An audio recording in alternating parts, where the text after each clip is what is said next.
Forex trading, also known as foreign exchange trading, is the buying and selling of currencies in the foreign exchange market. The goal of Forex trading is to profit from changes in the relative values of different currencies.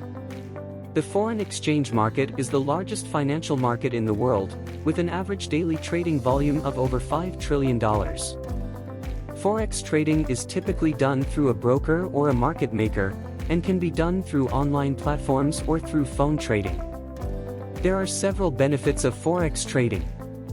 The foreign exchange market is the largest financial market in the world, with a high level of liquidity that makes it easy to buy and sell currencies at any time.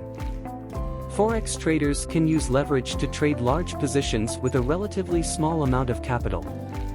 This can amplify potential returns, but it also increases risk.